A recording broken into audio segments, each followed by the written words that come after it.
Today's video po ay dumating na po ang aking DHL na galing sa India. So guys, bubuksan natin po. So ngayon lang dumating ang aking DHL na safe US guys na galing sa India.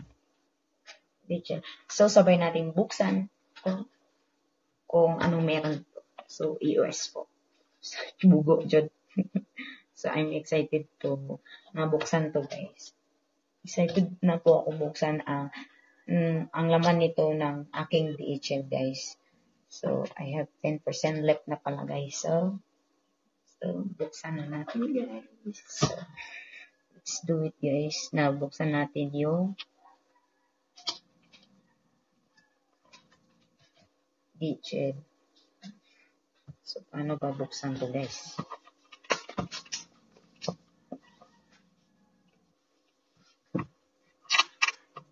So, buksan natin guys. Ang pinadala na papers na aking fiancé guys. Galing sa India. So, ang aking US guys. So, here we go. Ito po. So hindi ko muna ipapakita yung post. Okay, so, it's a nice.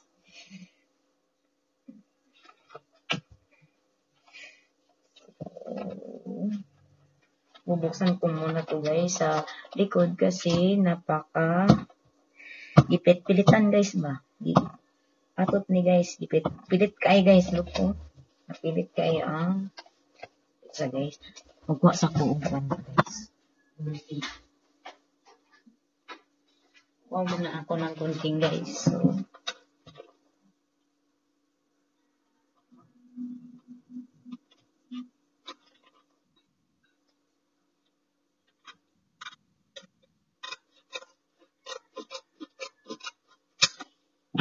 sabi ng aking fiancé ticker. Ticker, apay pa ticker. Here we go. So, this is it. Pansit. Look. Okay, this is guys. So, ito na po ang pinapustin namin guys sa US namin guys. Pinapustin namin doon. So, ito na guys. Yung pinapust na dumating na DHL na affidavit of support guys. Ito po ang itsura. Ito po ang itsura na pinapustin namin guys na papers. So, ito po guys, hindi ko na ipapakita ito siya guys. Babaliktad na lang natin guys.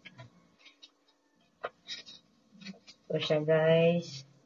Tapos, ito po yung itsura niya guys. Tapos, ito siya guys. May kwarta-kwarta guys ba? May kwarta. Nagpo-kwarta guys. So guys. Thanks for watching for this video. This is memories for us. So, guys, ito lang talaga ipapakita ko guys ha. So, muragid ni guys. So, ay na pa, so mga guys. Muna, ang gift sponsor guys, ito talaga yung pinaposting namin guys.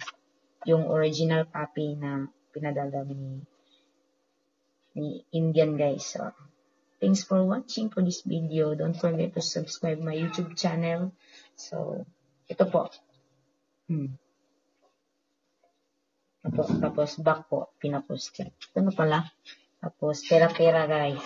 Parang totoong pera na. So, thanks for watching. Thanks.